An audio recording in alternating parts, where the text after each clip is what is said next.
Amén.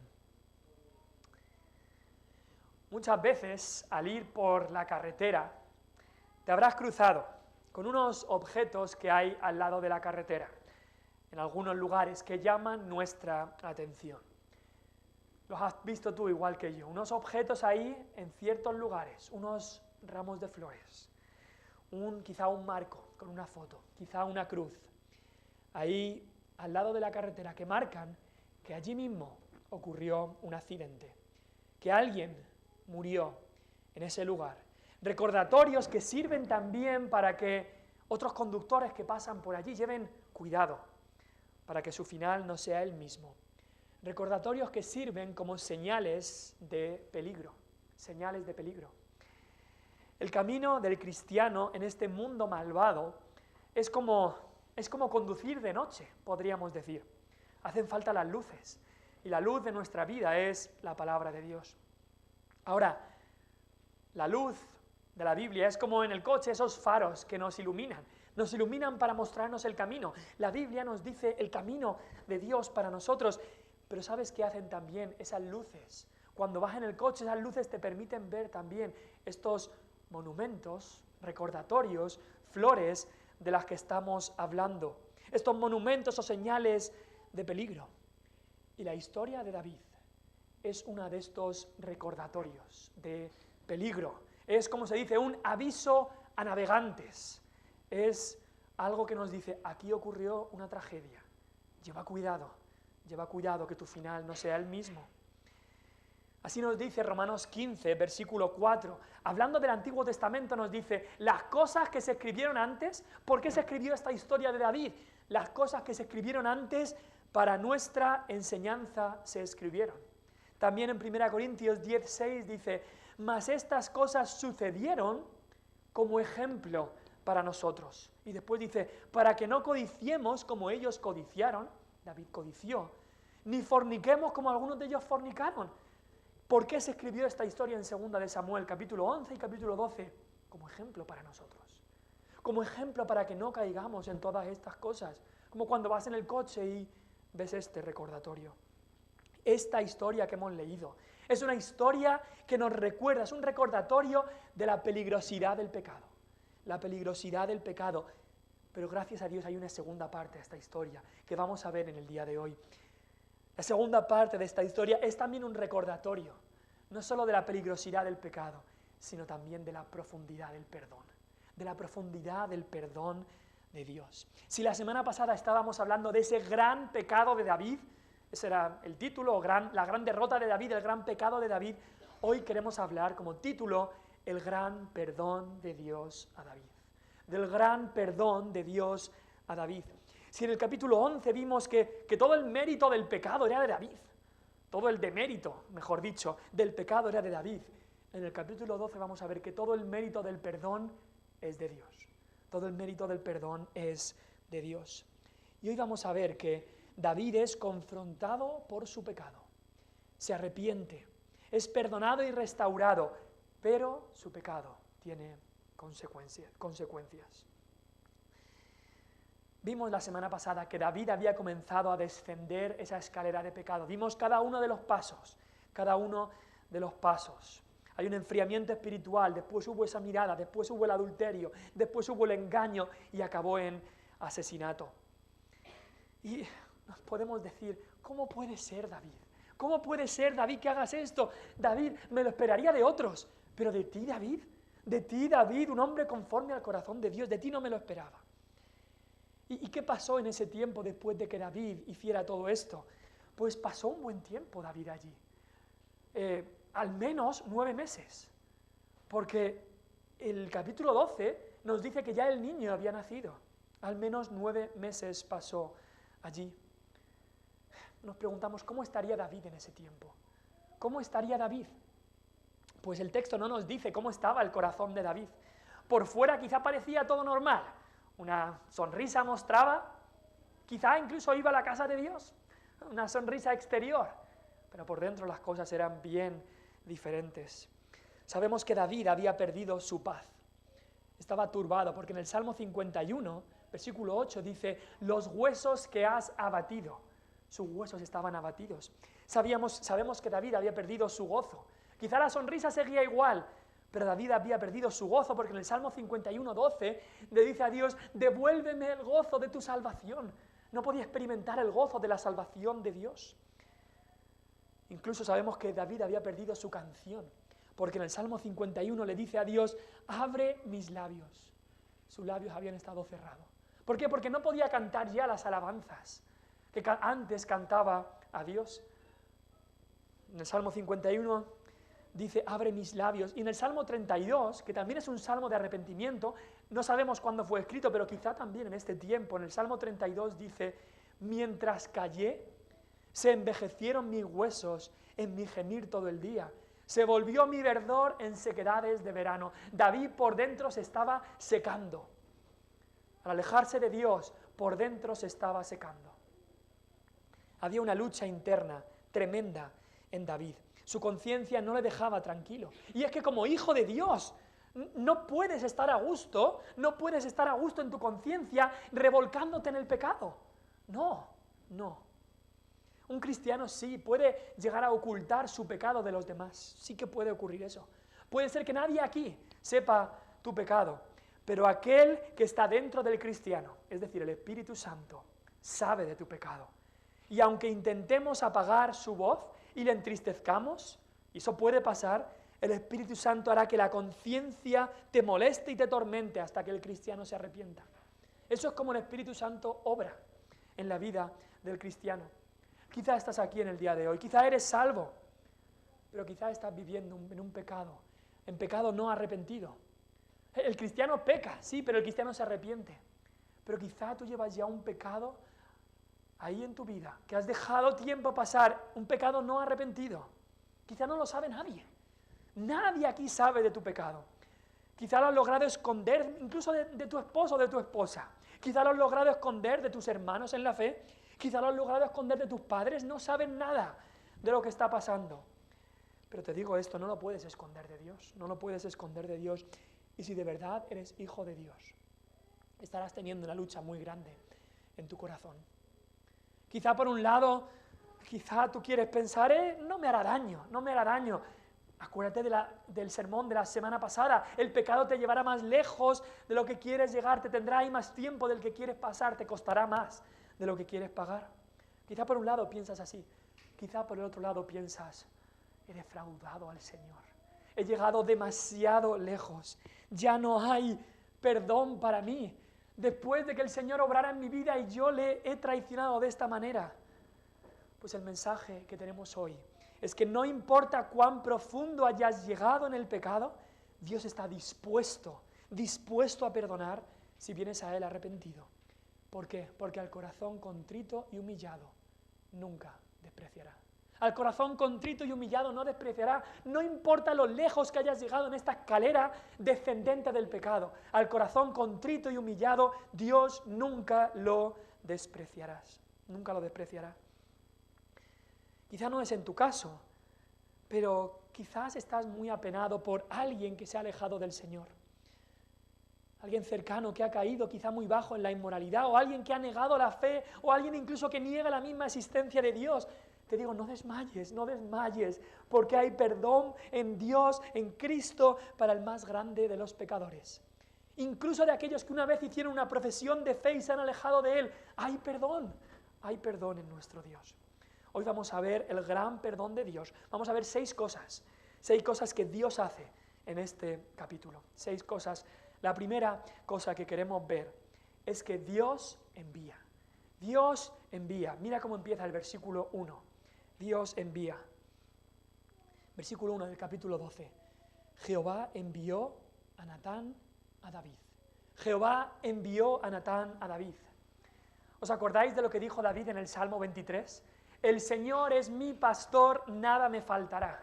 Y aquí el Señor, que era su pastor, cuando David como oveja se va del Señor, se va del redil, se pierde en las montañas, se revuelca en el fango, el buen pastor siempre va a buscar a sus ovejas.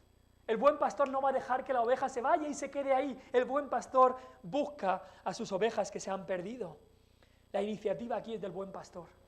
La iniciativa no es de David que intenta volver al buen pastor. No, la iniciativa es del buen pastor que va a buscar a David. Dios lo busca, Dios lo encuentra y Dios lo trae en sus hombros de vuelta al redil. Así es de grande la misericordia de Dios. Dios envía, Dios actúa, Dios toma la iniciativa. Ahora Dios utiliza instrumentos. Y aquí su instrumento enviado fue el profeta Natán. Y no nos dice nada la Biblia, pero me imagino a Natán, un profeta, que cuando Dios le dice lo que ha pasado, este pecado que estaba oculto para casi toda Israel, cuando Dios le dice lo que ha pasado y que tiene que hablar con David y confrontarle de su pecado, menuda situación que tiene ahora él que hacer. Podría decir, menudo marrón, ¿no?, que tengo ahora yo aquí. El rey se ha cargado a uno de sus mejores soldados como Urías para taparlo de Betsabé. No tendrá ningún problema en matarme a mí, un simple profeta. Pero en Natán no había esa duda, ni esa cobardía, ni ese miedo. ¿Por qué? Porque él estaba sirviendo a un rey mucho más alto que el rey David. Él estaba sirviendo al rey de reyes, que es Dios, y él estaba confiando. Así que fue a confrontar a David con valentía. Quizá Dios te está llamando a ti a enseñar a su pueblo. Quizá Dios te está llamando a ti a ir a predicar la palabra o ir a hablar con alguien de tus amigos, conocidos, familia, a confrontarle también por su pecado que le va a enviar a la condenación. Que digamos con Isaías y con Natán, heme aquí, envíame a mí. Cuánta misericordia de Dios, que Dios envíe. Que Dios envíe predicadores, que Dios envíe profetas, que Dios envíe personas para traer de vuelta al pecador. No fue David que envió que le trajeran a Natán. No fue David que se dio cuenta, ay, creo que necesito un profeta que me hable, que venga Natán. No, fue Dios que envió a Natán a David. Como ha hecho en toda la historia, Dios envió al profeta Elías para hablarle a Acab y confrontarle con su pecado. Dios envió a Jonás a confrontar a Nínive por su pecado. Dios envió a Juan el Bautista a confrontar a su pueblo. ¿No dice eso Juan? Había un hombre enviado por Dios, el cual se llamaba Juan. Más importante que todo, Dios envió a su Hijo amado, para traernos las buenas noticias del Evangelio, pero también para confrontarnos por nuestro pecado. ¿Cómo empezó Cristo su ministerio? El reino de Dios se ha acercado, arrepentíos y creed en el Evangelio. Y si vienes aquí y escuchas la palabra de Dios predicada, quizá vienes cada domingo, o quizás si viene un hermano, un cristiano en la fe y con amor te confronta por algún pecado en tu vida, si estás leyendo la palabra de Dios y te confronta por algún pecado que debes dejar, no te endurezcas. Dale gracias a Dios que Dios ha enviado. Que Dios ha enviado a un predicador para hablarte, que Dios ha enviado a un hermano para hablarte, que Dios ha enviado su palabra para hablarte. No te endurezcas, dale gracias a Dios por su misericordia. Sabes que eres un privilegiado. Eres un privilegiado si Dios envía algo o a alguien para hablarte. Dios no hace eso con todo el mundo. Leemos en la Biblia veces que personas se endurecen en el pecado y Dios suelta la mano y los entrega a su pecado. Así que si Dios envía a algo o a alguien para hablarte, dale gracias a Dios por su misericordia. Dios envió, primero. Segundo, Dios confronta a David. Del versículo 1 al 12 tenemos esa confrontación. Natán viene, obedece y viene a la presencia de David. Y Natán, el profeta, empieza con una historia. La historia le dice, había 2 hombres en una ciudad, y así empieza la historia. Vemos aquí la sabiduría de Dios en utilizar una historia que era muy fácil de entender para hacerle ver a David su pecado. La historia era muy fácil, 2 hombres en una ciudad, uno rico con muchas ovejas y vacas, uno pobre. El hombre pobre solo tenía una corderita, que la quería mucho, la trataban prácticamente como a uno más de la familia. ¿Y qué hace el hombre rico que tenía miles y miles de ovejas?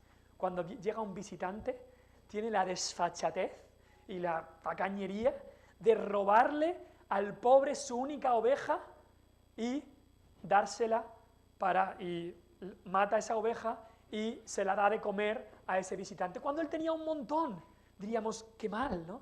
Qué mal. Y vemos aquí la prudencia de Dios. Dios utiliza esta historia para corregir a David. Y se necesita mucha prudencia en la corrección. Hay muchas personas que con buenas intenciones van a corregir a sus hijos, van a confrontar a alguien con buenas intenciones, pero sin prudencia, y hacen que todo sea más grande, que todo sea peor. Quizás si Natán hubiera ido directamente a David y le hubiera dicho directamente su pecado, quizá David hubiera estado defendiéndose como un jabato. Yo no he hecho eso, oh, ¿tú quién eres para decirme? Pero Dios en su prudencia utiliza una historia, para que al final fue el mismo David quien dicta su propia sentencia. Porque cuando David escucha esta historia que hace David, nos dice el versículo 5 del capítulo 12, se encendió el furor de David en gran manera contra aquel hombre que había hecho esta cosa. Él pensaba que Natán le estaba contando una historia que había ocurrido en Israel. Es curioso. Esta es la vez en toda la historia de David que nos dice que se pone más enfurecido. Curioso. David no se enfadó cuando él había pecado con Betsabé. David no se enfada cuando Urías ha muerto, como él ha mandado, pero se enfada al escuchar esta historia. ¿Cuántas veces nos enfadamos por ver la paja en el ojo ajeno y no nos enfadamos por la viga que llevamos en nuestro propio ojo? Curioso y triste. Triste también que David, sus primeras palabras es vive Jehová, vive Jehová. No había mencionado a Dios en todo el capítulo pasado, se había olvidado de Dios. Y ahora, cuando escucha de otro que hace mal, entonces sí que menciona a Dios. Qué triste, qué triste. Y qué triste también que utilice la ley de Dios, en vez de para juzgarse a él mismo, para juzgar a los demás. David conocía muy bien, de memoria, las leyes de Dios y dicta la sentencia. Versículo 5 y 6 dice, tiene que pagar 4 veces esa corderita. Y así decía, en Éxodo 22:1 dice, quien robe algo y lo utilice para comer o para tal, debe pagar 4 veces. Eso decía la ley. Pero encima David va más allá y exagera la ley y dice, en realidad es digno de muerte esta persona. ¿Sabes qué es lo que suele ocurrir? Aquellos que son más duros y bruscos con los demás en cuanto a algunos pecados, muchas veces es porque ellos mismos están escondiendo esos mismos pecados. Un ladrón odia a los que le roban. Curioso, un ladrón odia a los que le roban. El adúltero explota cuando a él le hacen la infidelidad. El mentiroso rabia cuando le mienten a él. David aquí había caído en la trampa, si se puede decir, y él dicta la sentencia. Acaba de dictar su propia sentencia. Tiene que pagar 4 veces y es digno de muerte. Y aquí Natán, que había empezado con delicadeza, contando esta historia, aquí ya no se anda con delicadezas. Y coge, si se pudiera decir, la daga espiritual y se la pone en el cuello a David. Y después de que David enfureciera dijera, ese que ha hecho eso tiene que morir y tiene que pagar 4 veces, Natán le dice, tú eres ese hombre. Tú eres ese hombre. Qué palabras, tú eres ese hombre. Como Pablo dice también en Romanos 2, versículo 1. Pablo ha hablado en Romanos 1 de los pecados de los gentiles y los judíos que estarían leyendo dirían, qué malos estos gentiles, merecen el juicio de Dios. Y en Romanos 2, versículo 1, Pablo dice, por lo cual eres inexcusable, oh hombre, quien quiera que seas tú que juzgas, pues en lo que juzgas a otro, te condenas a ti mismo, porque tú que juzgas haces lo mismo. Natán continúa en esta confrontación, incluso le confronta con todos los agravantes que tenía el pecado de David. Este hombre rico no nos dice que Dios lo hubiera puesto ahí, pero David había sido ungido por Jehová, el Dios de Israel, como rey de su pueblo. Lo de David era mucho peor. Este hombre rico tenía muchas ovejas y vacas, pero Dios le había dado a David todas las riquezas de Saúl, las riquezas de un reino entero. No le hacía falta de nada. Este hombre rico había robado la oveja de su prójimo. David había robado la mujer de su prójimo. Este hombre rico no había tocado al hombre pobre. David había matado a Urías. Y encima David había utilizado los enemigos de Dios para matar a Urías. Y en el versículo 9 se le repite esto a David. 2 veces dice ahí, has matado a Urías. Tú lo has matado. David quizá en su conciencia decía, bueno, yo no lo he matado, lo han matado los amonitas. Dice Dios, es mucho peor incluso lo que has hecho.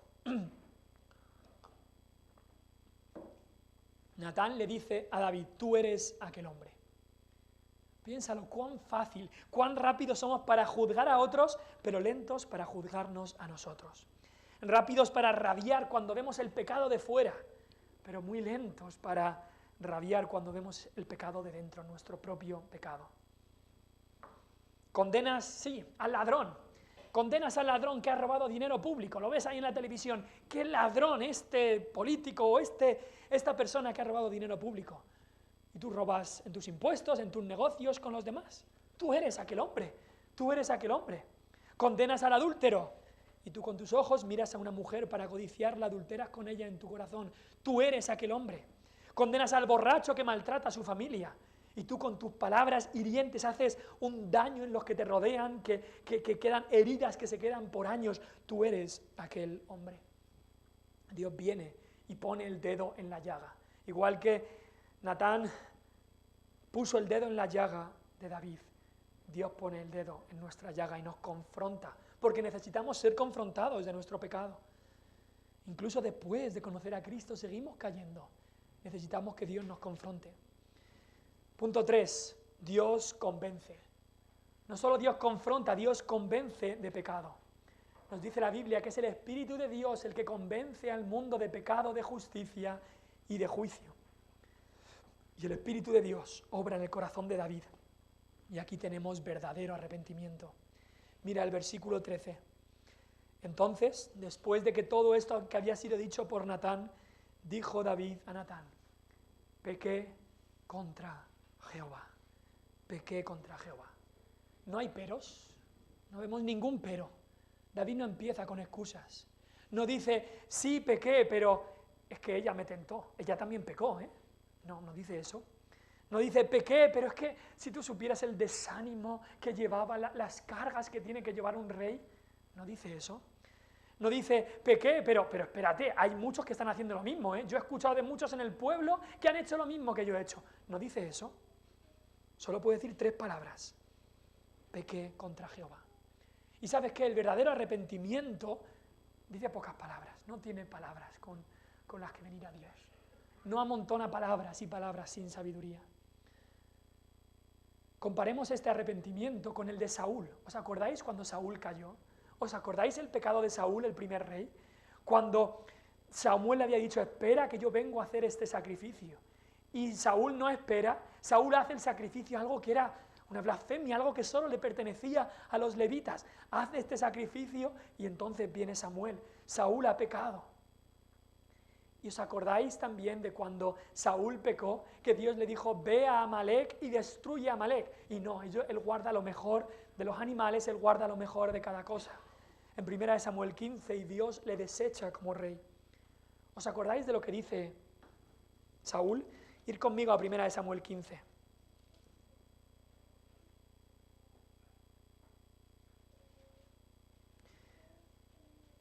Primera Samuel 15, versículo 24. Entonces Saúl dijo a Samuel, yo he pecado. Mira, empieza bien. Pero empieza a hablar. Pues he quebrantado el mandamiento de Jehová y tus palabras, porque temía al pueblo y consentía la voz de ellos. Es que yo he pecado, sí, pero es que fue el pueblo el que me dijo que hiciera esto. Yo temía al pueblo. Ya empezamos con peros. Mira el versículo 30. Y él dijo, yo he pecado, pero... Ay, los peros. Cuando el verdadero arrepentimiento no hay peros. Yo he pecado y ya está. Pero Saúl dice, yo he pecado, pero te ruego que me honres delante de los ancianos. Sí he pecado, pero no me dejes quedar mal. No me dejes quedar mal. David no decía eso. Volvemos a 2 Samuel. David dice, pequé contra Jehová y punto. Verdadero arrepentimiento. Ahora en el Salmo 51, esta declaración de pequé contra Jehová se expande. David había dicho pequé. David llama al pecado como lo que es pecado. No fue una aventura, un desliz, un error, una equivocación, una mala idea, un momento de pasión, no. Es pecado. Llamemos al pecado como Dios lo llama. Y así en el Salmo 51, el versículo 1 dice, ten piedad de mí, oh Dios, conforme a tu misericordia, conforme a la multitud de tus piedades, borra mis equivocaciones, no, borra mis rebeliones. ¿Pecado es rebelión? Versículo 2 del Salmo 51, lávame más y más de mis deslices, no, de mi maldad. El pecado es maldad. Y límpiame de mi pecado, porque yo reconozco mis rebeliones y mi pecado está siempre delante de mí. Muchas veces queremos echar el pecado detrás nuestra. Ay, me olvido. No, el pecado de David estaba delante de él. Lo podía ver, se daba cuenta de lo que había hecho. Y cuando dices pequé, dice después pequé contra Jehová. Y tenemos que darnos cuenta que el pecado es siempre y en primer lugar en contra de Dios. No hay pecado que no sea en contra de Dios. Y eso es lo más grave del pecado. Por supuesto que el pecado de David era en contra de Betsabé y su familia. El pecado era en contra de Urías y su familia. El pecado era en contra de la propia familia de David. El pecado era en contra de todo el pueblo porque David tenía que ser un ejemplo. Pero el pecado es siempre y más que nada en contra de Dios. Y eso es lo que debe hacernos temblar. Eso es lo que debe hacernos temblar. Elí se lo dijo a sus hijos. Si alguno peca en contra del hombre, pero si alguno peca en contra de Dios.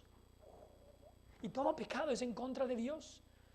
Escupir en el rostro de otra persona es algo muy feo, pero escupir en el rostro de Dios, nuestro creador, nuestro sustentador y nuestro juez, es algo infinitamente malvado.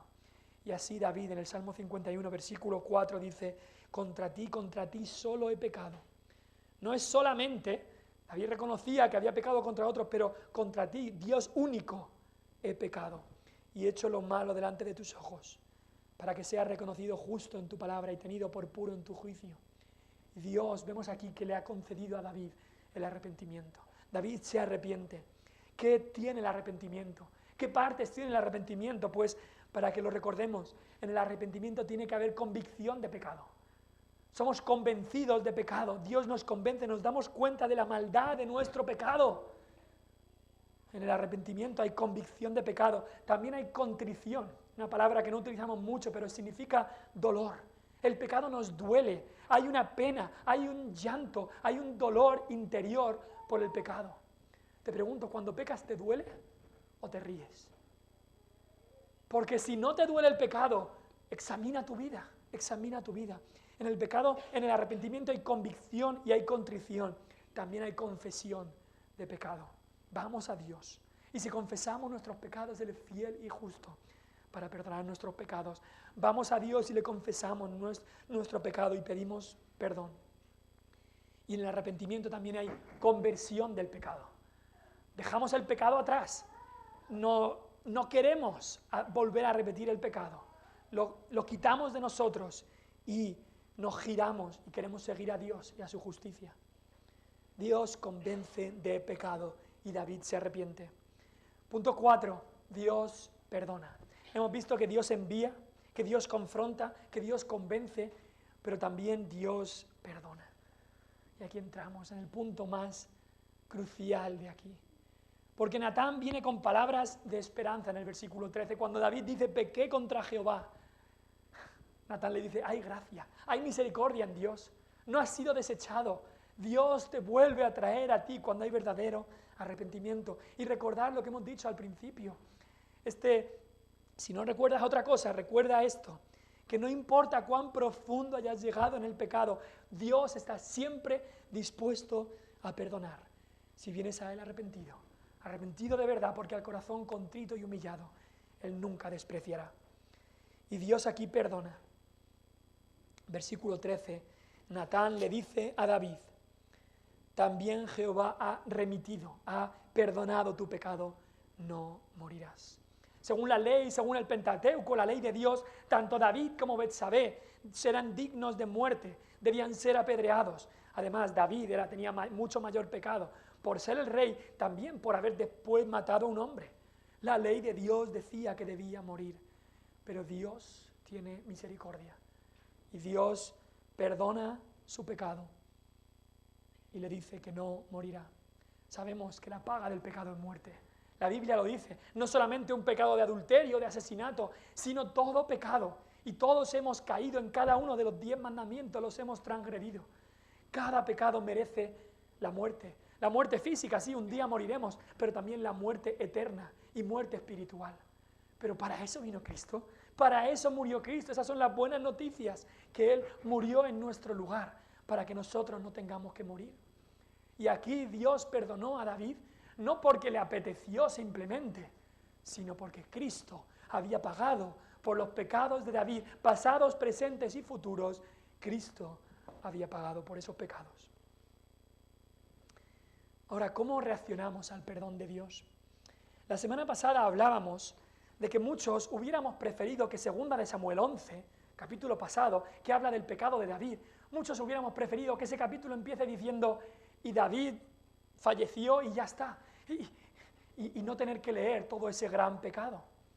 Y sabes que en 2 de Samuel 12, creo que muchos quizá esperaríamos que el capítulo empezara diciendo, y Jehová envió un ejército enemigo a David y David murió. O una enfermedad mortal y David murió por su pecado. O Jehová envió fuego y azufre a David y murió allí por su pecado. El que la hace que la pague, ¿no? El que la hace que la pague. Aquí no queremos adúlteros en el pueblo de Dios, no queremos asesinos, no queremos gente que pueda hacer, que sea capaz de hacer todas estas maldades. Pero es que no te das cuenta que en el mismo corazón de David es el mismo corazón que tenemos nosotros. En nosotros no hay nada mejor que lo que tenía David. Dios, en vez de enviar estas cosas, en su misericordia le envió un profeta fiel. Y Dios le concedió su perdón. Este es el Dios que nos habla el Antiguo Testamento y el Nuevo Testamento, que dice Jehová, Jehová, fuerte, misericordioso y piadoso, tardo para la ira y grande en misericordia y verdad, que guarda misericordia a millares, que perdona la iniquidad, la rebelión y el pecado. Te pregunto, ¿te fastidia eso de Dios? Ay, yo no quiero sentarme al lado en la iglesia de alguien que tenga un pasado así. Entonces no has entendido lo que es la gracia de Dios. ¿Cómo reaccionamos cuando alguien cae? ¿Cómo reaccionamos como cristianos cuando alguien cae? Hace unos días vi algo que me dolió mucho. Un cristiano profesante, predicador, caía en la apostasía. Renegaba del evangelio de la gracia sola de Dios. Cuando vemos a alguien caer, hay algo quizá dentro de nosotros que dice, ya lo decía yo, uno menos, ya está, qué mal. ¿Cómo reaccionamos cuando vemos a alguien caer? Hay alguien que ha dicho que el ejército cristiano muchas veces dispara a sus soldados heridos. ¿Está herido? Pues fuera, fuera. Reaccionamos así o derramamos lágrimas para que Dios lo restaure. O oramos y lloramos por esas almas. Dice Santiago 5, 19 al 20. Hermanos, si alguno de entre vosotros se ha extraviado de la verdad y alguno le hace volver, sepa que el que haga volver al pecador del error de su camino, salvará de muerte un alma y cubrirá multitud de pecados. Yo estoy seguro que Natán el profeta, cuando escuchó que David se había alejado así, quizás ya lo veía un poco frío, quizás ya se intuía algo, y cuando Dios se lo dijo, estoy seguro que la primera actitud de Natán sería orar a Dios por esas almas. Dios envía, Dios confronta, Dios convence de pecado y Dios perdona. Qué maravilla de misericordia y de perdón de Dios. Pero también nos dice este capítulo que Dios disciplina. Dios disciplina. Punto 5. Mira lo que dice el versículo 10, cuando Natán le habla a David. Por lo cual ahora no se apartará jamás de tu casa la espada, por cuanto me menospreciaste. Antes le había dicho que menospreciaba la palabra de Dios y ahora le dice menospreciaste a Dios mismo. Eso es lo que hacemos cuando pecamos. También dice, yo haré levantar el mal sobre ti de tu misma casa. Tomaré tus mujeres delante de tus ojos, las daré a tu prójimo, el cual yacerá con tus mujeres a la vista del sol. También le dice más por cuanto en este asunto hiciste blasfemar a los enemigos de Jehová, el hijo que te ha nacido ciertamente morirá. Y es que aunque el pecado sea perdonado y limpiado, aunque la culpa de nuestro pecado es quitada por la sangre de Cristo, Dios muchas veces deja consecuencias temporales del pecado en nuestra vida. Las consecuencias eternas Dios las quita, gracias a Dios. La paga del pecado es muerte y Él quita esa consecuencia eterna. Ya no iremos al infierno, estaremos con Dios por toda la eternidad. Pero las consecuencias temporales, las cicatrices del pecado, muchas veces las tendremos que llevar. Dios disciplina. Dios disciplina. Y Dios disciplinó aquí a David. David era su hijo. Dios solo disciplina a sus hijos. Y mira, le dice que en su casa habría violencia. Dice el versículo 10, no se apartará de tu casa la espada. Y vemos ahora, en los próximos capítulos lo veremos, como la casa de David, sus hijos estarán llenos de violencia, unos se matarán a los otros, habrá violencia en la casa de David. El pecado tiene sus consecuencias, aunque Dios quitó la consecuencia eterna, pero consecuencias temporales seguirán teniendo. También le habla de que en su casa habría inmoralidad. Lo vamos a ver la semana que viene, capítulo terrible, capítulo 13. Pero también aquí dice, incluso alguien prójimo a él dormiría con sus mismas mujeres, habría inmoralidad en su casa. Incluso vemos una degradación en la vida de los descendientes de David. Salomón, David había tenido muchas mujeres, poligamia, lo cual Dios aborrecía. Había cometido adulterio, lo cual Dios aborrecía. ¿Qué hace Salomón? Tiene prácticamente 1000 mujeres. Duplica, triplica el pecado de inmoralidad de su padre. ¿Qué pasa después en el tiempo de Roboam, el nieto de David? Nos dice, había sodomitas en la tierra. Cómo la depravación inmoral comienza con un pecado de adulterio y en las próximas generaciones llega a peor y a peor y a peor. Habría violencia en su casa, habría inmoralidad en su casa y al final le dice, habría muerte en su casa. Habría muerte en su casa. Le dice a David que ese hijo que había nacido moriría. ¿Os acordáis de la historia de la oveja robada que Natán habla al principio? La ley decía, y David lo dice, que por una oveja robada, ¿cuántas ovejas debía de dar? Debía dar 4. Por una oveja robada, 4 tenía que pagar. Y contando a este bebé que murió, fueron 4 los hijos de David que murieron a partir de este pecado. David mató a un hombre y 4 hijos suyos. Este bebé murió. Amnón, su hijo, capítulo 13, murió. Absalón, su hijo, murió en el capítulo 18. Y Adonías, su otro hijo, también murió en Segunda de Reyes 2. Por uno robado, 4 tendría que pagar. Y aquí el bebé, leemos, este bebé que acababa de nacer se pone muy enfermo. Y David, como es natural, ya arrepentido, va a Dios y llora y ruega y ayuna por 7 días y clama a Dios.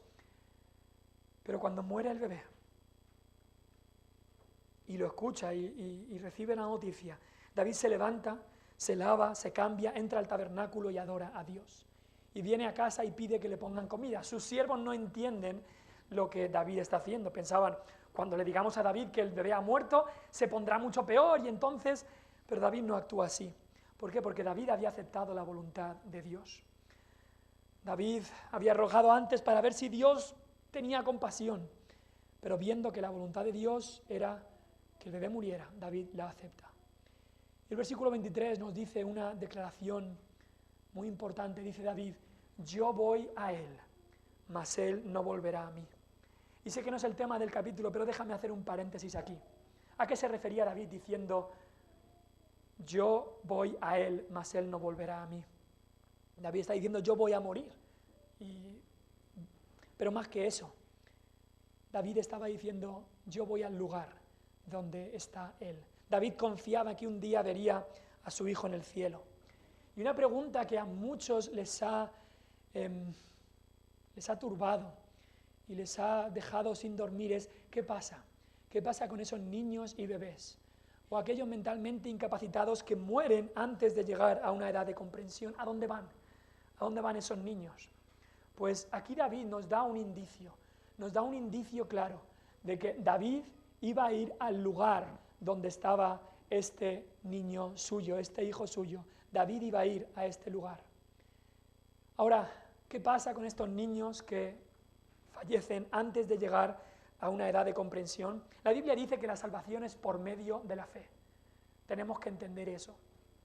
La Biblia nos dice también que cada niño concebido Dijo David en el Salmo 51, en pecado me concibió mi madre. Si estos niños van al cielo no es porque sean inocentes y no tengan pecado, todos nacemos con pecado. Pero la Biblia nos da grandes indicios y declaraciones para afirmar y para creer que aquellos niños y bebés que nacen antes de llegar a una edad de comprensión, una edad de entendimiento, van a la presencia de Dios. Van a la presencia de Dios, que la sangre de Cristo también los limpia y van a la presencia de Dios. Aquellos niños, bebés que nacen antes de una edad de comprensión. Y eso es una gloriosa esperanza para muchas personas. La Biblia no es totalmente clara en cuanto a eso, pero da muchos indicios. Cristo, por ejemplo, lo hemos leído esta mañana, dijo, dejad a los niños venir a mí. Cristo bendijo a los niños pequeños. Así que creemos, y con esta declaración de David diciendo, yo voy a él, mas él no vendrá a mí, hay muchos indicios y declaraciones en la Escritura para creer que esos niños van a la presencia de Dios. No porque sean inocentes, sino porque Dios en su gracia y en su misericordia los salva, limpia sus pecados y van a su presencia. Pero aquí, eso era el paréntesis, aquí Dios está disciplinando a David. Algo tan triste como esta muerte de este niño. El niño fue a la presencia de Dios, pero David y su mujer eran los que iban a sufrir esta pérdida por su pecado. Y Dios disciplina a sus hijos. En Hebreos 12, del 5 al 8, dice, Hijo mío, no menosprecies la disciplina del Señor, ni desmayes cuando eres reprendido por Él, porque el Señor al que ama disciplina y azota a todo el que recibe por hijo. ¿Has recibido los azotes de tu Padre Celestial? Si soportáis la disciplina, Dios os trata como a hijos, porque ¿qué hijo es aquel a quien el Padre no disciplina? Pero si se os deja sin disciplina, de la cual todos han sido participantes, entonces sois bastardos y no hijos. Y luego nos dice que Dios nos disciplina para lo que es provechoso, para que participemos de su santidad. Y Dios así ha puesto también que en su iglesia haya disciplina bíblica. Dios no va a dejar que sus hijos vivan como el mundo. Eso es una deshonra para Dios. Y no solo directamente para Él, pero también porque el mundo entonces blasfema el nombre de Dios. En el versículo 14, Dios le dice a David que su pecado hizo que los enemigos blasfemaran el nombre de Dios. Y así el pecado del pueblo de Dios hace que el mundo se ría de Dios y diga, si este es un cristiano, no quiero saber nada de un cristiano. Si este dice que conoce al Señor y es capaz de vivir así, no quiero saber nada de ese Dios. El pecado del cristiano blasfema, hace que los enemigos blasfemen el nombre de Dios. Así que por eso debe haber disciplina. Disciplina en la iglesia debe haber también, por causa de los de fuera, por causa del nombre santo de Dios. Dios disciplina. Y en último lugar, Dios restaura. Dios restaura. Dios restauró a David. Dios restauró su relación con Dios, la relación de David con Dios. Mira lo que dice el versículo 20. Dice, entonces David se levantó de la tierra, se lavó y se ungió, cambió sus ropas y entró a la casa de Jehová y adoró. No nos dice que David adorara en ninguno de otro momento, pero David aquí adora a Dios. Dios, al perdonar su pecado, restaura su relación con David. Y Dios quiere restaurar a pecadores. Están lejos de Dios, ven a Él en arrepentimiento y Dios restaura esa relación. Ahora, mira que primero hubo arrepentimiento verdadero y después adoración. No fue la adoración y después el arrepentimiento, primero arrepentimiento y después adoración. ¿Os acordáis del caso de Saúl que hemos dicho antes, en 1 Samuel 15? ¿Qué hizo Saúl? En el momento en el que pecó, le dijo a Samuel, ven conmigo Samuel y vamos a dar sacrificios a Dios. Vamos a hacer sacrificios a Dios. Era lo primero que pensaba Saúl. Justo después de ser reprendido por su pecado, dice, bueno, he pecado, pues ahora si he hecho algo malo, ahora voy a compensarlo con algo bueno. Voy a dar muchas ovejas a Dios en un sacrificio y ya está. Lo bueno compensa lo malo. Así es el pensamiento de nuestra naturaleza caída. Ese es un pensamiento de pecado. He hecho algo mal, lo compenso con algo bueno. Tanta gente piensa así, pero no es la enseñanza de la palabra de Dios. He estado pecando contra Dios el sábado, pues entonces el domingo le compenso con ofrendas, ya está. He estado de fiesta todo el sábado por la tarde en pecado, pero si el domingo vengo y canto y escucho la predicación, pues eso compensa. Le he gritado a mi esposa un día, pues si el día siguiente le traigo un ramo de flores, eso compensa. Esa es la ley de las obras. Eso no es arrepentimiento. No hay nada malo en comprarle un ramo de flores a tu mujer, pero eso no es arrepentimiento. El arrepentimiento es un corazón contrito y humillado. Eso de compensa lo bueno con lo malo es la ley de las obras. Es lo que la gente piensa que un día hará en el cielo. Mira, tengo malas obras, es verdad, pero luego tengo buenas. Así no funciona el Evangelio. Así no funciona nuestro Dios. Y David había aprendido eso. En el Salmo 51, versículos 16 y 17, dice claramente esto, y lo voy a leer. Mira lo que dice Salmo 51, versículo 16. Porque no quieres sacrificio, que yo lo daría. No quieres holocausto. Pero si yo hago algo malo, vengo y hago un sacrificio para Dios y le doy de mi dinero a Dios y ya está, eso compensa. No, David había aprendido que no quieres sacrificio. Tu dinero, tus buenas obras, tu tiempo, tu esfuerzo no va a compensar ni un gramo de tu pecado. Cristo y su obra es lo que compensa nuestro pecado. Es lo que Cristo hizo. Esto es lo que compensa el pecado. Eso es lo que limpia el pecado. Eso es lo que remite el pecado. Lo que Dios pide de ti es un espíritu quebrantado. Ahora, mira, sigue en el Salmo 51. No quieres sacrificio, dice el versículo 16, pero una vez hay arrepentimiento, una vez hay restauración, mira lo que dice el versículo 19. Solo 3 versículos después. Dice, entonces te agradarán los sacrificios de justicia. Una vez que hay arrepentimiento, una vez que hay restauración, entonces sí, Dios quiere que le demos nuestro todo. Entonces sí, Dios quiere que le demos nuestras ofrendas. Entonces sí, Dios quiere que vengamos y cantemos aquí. Pero no pensemos que eso va a compensar nuestro pecado. Cristo es el que compensó. La relación de David con Dios había sido restaurada. David, después de 7 días humillado y quebrantado, restauró su relación con Dios y entonces entra a la casa de Dios para adorar y para traer sacrificio a Dios. Su relación con Dios fue restaurada, también su relación con Betsabé. Versículo 24 nos dice, David consuela a Betsabé y después de un tiempo David y Betsabé tienen otro hijo. ¿Y sabes qué? Dice el texto algo que nos sorprende. Tienen otro hijo al cual amó Jehová. Dios ama a este niño. Pone su amor en particular en este niño y decimos, Señor, ¿por qué este? ¿No sería mejor su hijo con Abigail? Que ahí David había hecho más o menos las cosas bien. ¿Cómo su hijo con Betsabé, ahora este segundo hijo? Pues Dios nos quiere mostrar su gracia.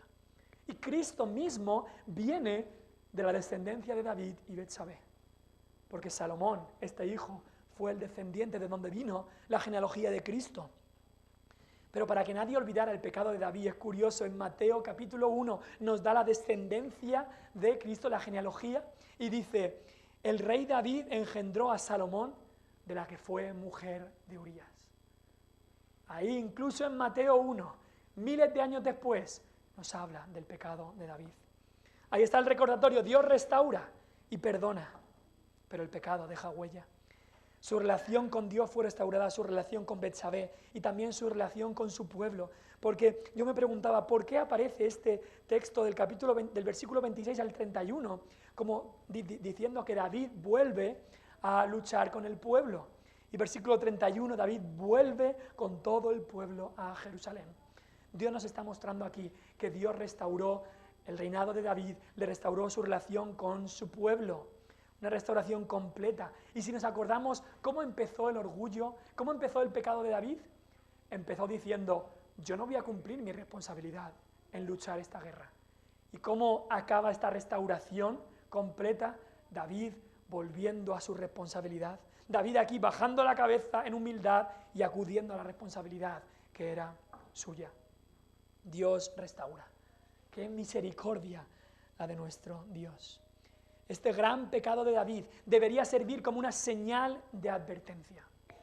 Sin embargo, desgraciadamente, muchos en la historia han utilizado esta historia de David para decir, no pasa nada con el pecado. Si Dios restauró a David como rey, yo puedo pecar y que no haya consecuencias. no tienes ni idea de la palabra de Dios, no tienes ni idea de lo peligroso del pecado, ni de la profundidad del perdón de Dios. Es como alguien que pasa por uno de estos monumentos en la carretera, flores y demás, y dice, no me va a pasar nada, yo escuché que alguien tuvo un accidente, pero se salvó alguno y no murió, no me va a pasar nada. Sería lo mismo. No, teme al Señor y apártate del mal. Y sabiendo que el pecado tiene sus consecuencias y que Dios disciplina. Una gran señal tenemos aquí, una gran señal de aviso, por un lado, de la peligrosidad del pecado, pero por otro lado, de la profundidad del perdón de Dios. Vamos a orar.